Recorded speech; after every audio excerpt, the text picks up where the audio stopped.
Hello, good listeners. Good morning, good evening, or good midnight. Welcome to this episode of the Double Dorje podcast. I'm Alex Wilding, and this week I'm going to have a shot.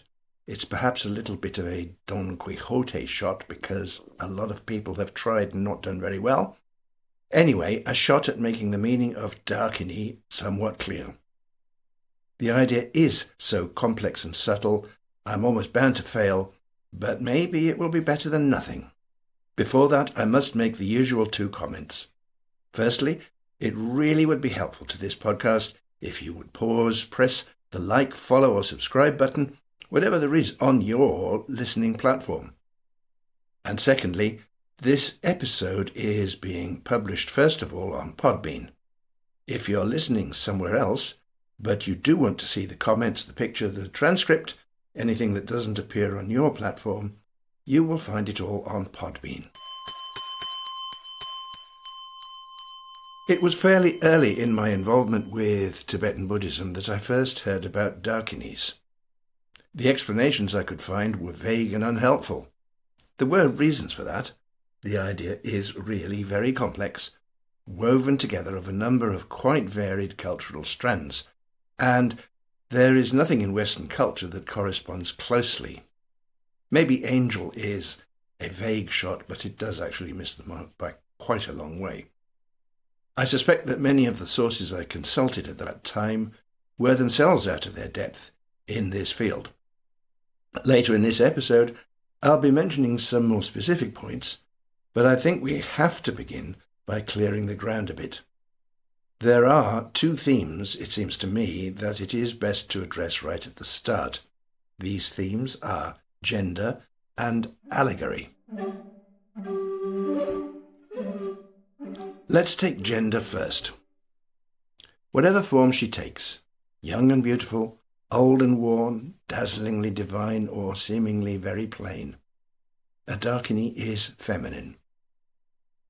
In a society where patriarchy is totally dominant and unquestioned, the femininity of the Dakini will also not be questioned.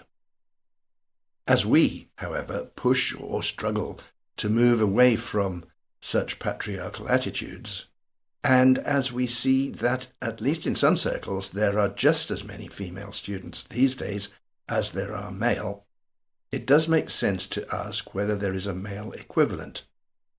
Up to a rather limited point, the answer is yes, for sure, although it's not perfectly simple. The word Dakini and its Tibetan equivalent, Khandroma, has a masculine equivalent in Daka, and we do meet the expression Dakinis and Dakas. That particular male equivalent, however, is rarely used, and the partners and companions of Dakinis are more often called Viras, which we can translate as heroes. In Tibetan, this male word is translated as Phawo. All the same, I don't think that it's possible simply to mirror the gender roles and to say that a male partner, such as Yeshe Tsogyal's consort Atsara Saleh, was to her the same as a Dakini might have been to him. If we take it as read that female and male practitioners do have the same value, the same potential for enlightenment, and so on, that is not to say that the two genders have exactly the same qualities, strengths, and weaknesses. Notwithstanding the variations between individuals, the tradition sees femininity as being more in touch with the mysterious truths and powers that underlie our existence. An encounter with a Dakini is often described as something that opens the practitioner's mind to things that had been ignored because of the practitioner's narrow focus. As we think about this gendering, we shouldn't forget that in the meditations related to this kind of Buddhism, male and female practitioners may conceive of themselves as male or female deities quite freely. In at least one system of practice with which I am familiar, almost every meditation deity, from the top to the bottom, is female. This is no more of an issue for male practitioners than it is for female practitioners when they are conceiving of themselves as a male deity. This leads to the second point for which I'm using the word allegory. I'm trying that word on for size up to a point. It could be that enactment or embodiment might fit better. I actually just don't know. These days we find that kind of allegorical thinking hard to understand, and tend to settle on the milk and water idea of symbolism. Tibetan Buddhist ritual is, obviously, fully packed with symbolism. As an example, we might say that Chenrezi's 4 arms symbolize the 4 immeasurables. That is, the loving-kindness, the compassion, the sympathetic joy, and the equanimity that we so often hear about. Now, that's not wrong, and I would say it's actually quite good enough for the guide who's taking a group of tourists around a Tibetan-style temple in Tibet or Nepal, or anywhere else. But it does rather beg the question, which is to say glides over the question, of why we would particularly want a symbol for those 4 virtues at all. For the practicing meditator, on the other hand, representations of this sort are intended to engage the imagination, the understanding, the devotion in a much more powerful way, or at least they should do. This is to the extent that the meditator, while in no way mistaking those 4 arms for something just a simple concrete thing in front of him or her, experiences them as something real. Not real in quite the same way as the beads in the meditator's hand, but much more of a living experience than a mere symbol. Many listeners will, of course, have a background in European culture, for which reason I find it interesting to compare this with the Christian Eucharist. I myself have never taken communion in any kind of Christian church, but it does seem beyond doubt that when the flock takes the biscuit into their mouths, the taste is not chewy and fleshy like raw pork, nor does the wine have that salty, rather metallic taste of blood. In appearance, the bread and wine are still bread and wine. Yet to many Christian churches, there is something much more going on, often given the name of transubstantiation. It may be that more recent interpretations have lent on the idea of this being simply a symbol or reminder of the Last Supper, as the theologians who are disposed to think in that way, if I may say so, give in to a more physicalist understanding of the world. I'm not remotely a scholar of Christianity, but I do believe that over the centuries there has been many a dispute about the nature of transubstantiation. Those disputes have, it seems likely, arisen in the attempt to accurately describe the way in which the communion is something much more real than a mere symbol, even while the bread and wine remain apparently, yes, bread and wine. These material substances could be said to be an allegory for something much deeper and more meaningful.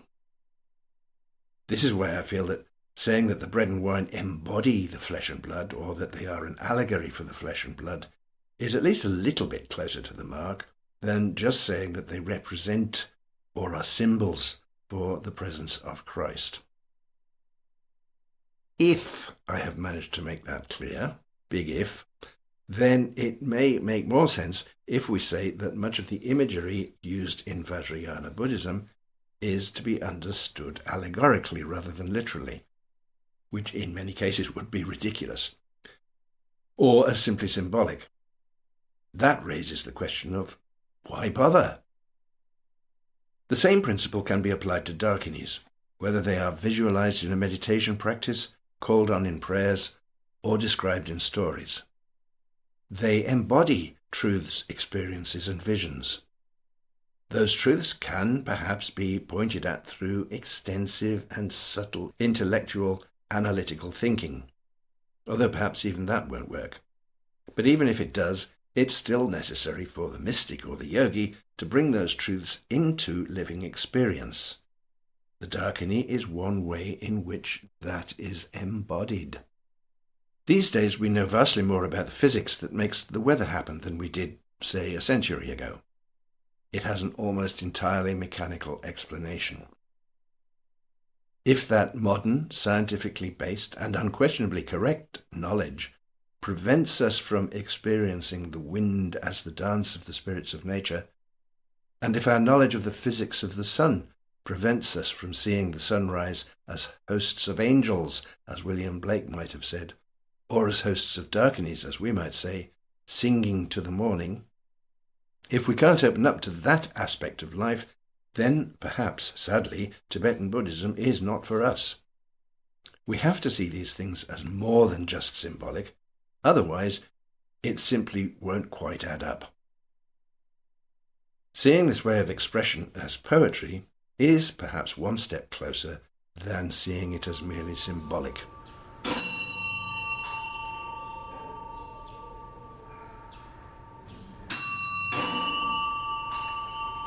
Okay, I hope that little stroll in rather abstract thought hasn't been too long.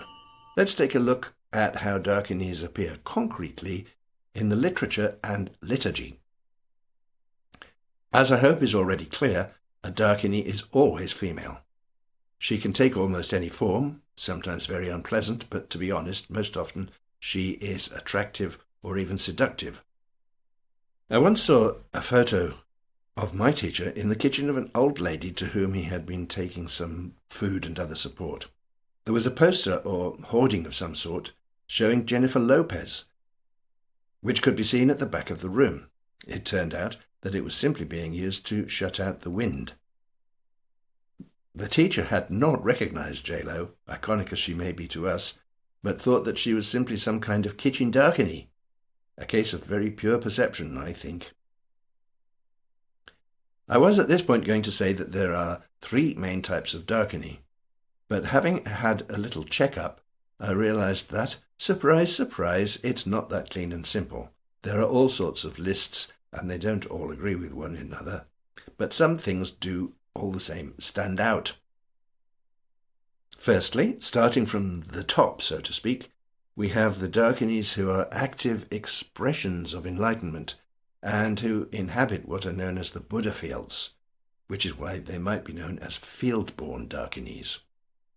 These include forms of the Buddha, such as the semi-wrathful Vajravarahi or the peaceful Tara. Secondly, we have the Dakinis who inhabit cemeteries. To understand that, I think we need to remember the Indian origins of this line of thought, in which cemeteries are frightening, dangerous places, haunted by carrion eaters, and some of those carrion eaters may even have been human beings. So let's remember that if Dakinis of that sort are described in our visualization practices, they embody a dangerous and terrifying force, even if modern Western cemeteries are peaceful, tidy, and almost pretty.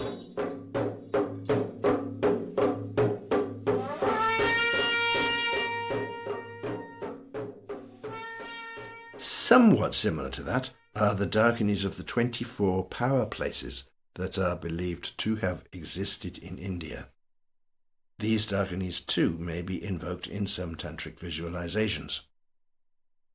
There are Dakinis who become Dakinis by successfully taking up Vajrayana practice and achieving the results, who are then known as mantra-born Dakinis. Then again, some Dakinis just appear spontaneously. And it should not be forgotten that Dakinis may also take human form. In any event, when they appear in tantric liturgies, or for that matter in life stories, they do embody an insight or a way of being that might previously have been closed to the yogi. A Dakini might give a great meditator a teaching that she has been guarding in Dakini land, written in Dakini script. If the practitioner is capable of deciphering it, this may be a great treasure. One of the most famous human Dakinis was Yeshe Tsogyal. She was Guru Rinpoche's main consort when he was in Tibet, and is remembered with great fondness today. And having mentioned the word consort, I think it's important to underline again that much of this material comes from cultures with a totally different mindset where sex is concerned.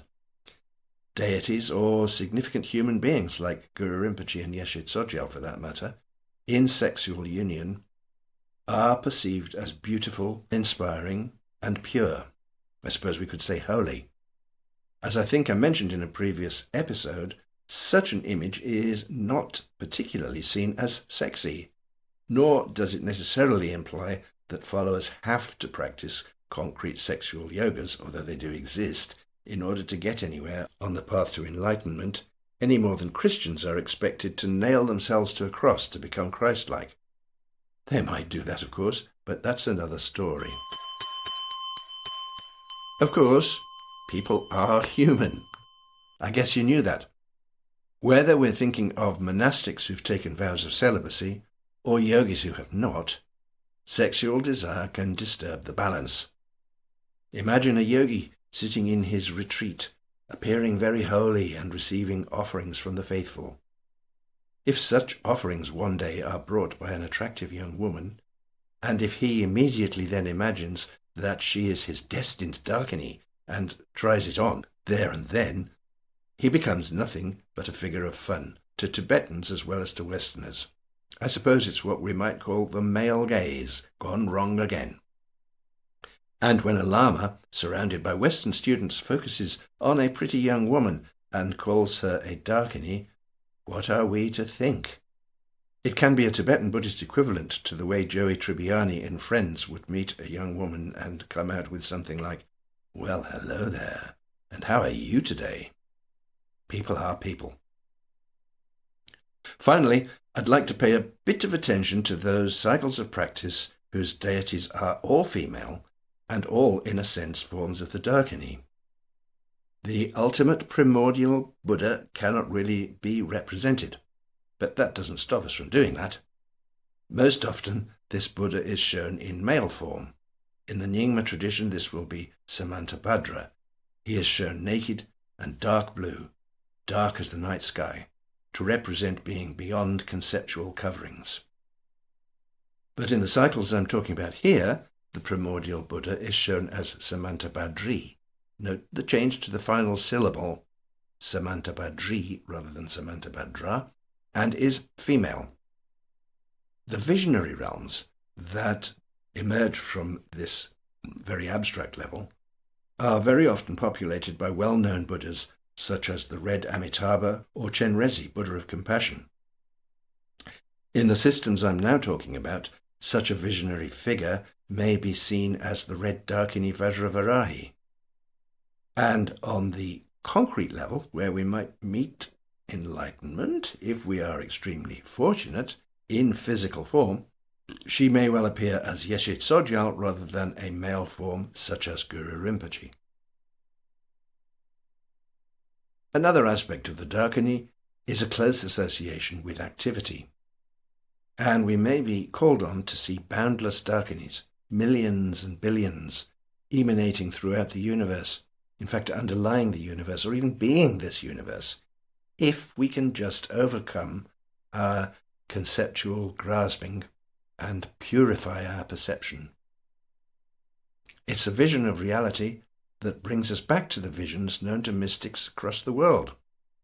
Those of us who are old enough to recall the relatively early days of the incredible string band may remember the words of Thomas Traherne. We might or might not want to go along with his Christian framework of thinking, but the sentiment, I think, is something we can appreciate when he said, "You never enjoy the world aright, till the sea itself floweth in your veins, till you are clothed with the heavens and crowned with the stars." That's the frame of mind to understand Dakinis.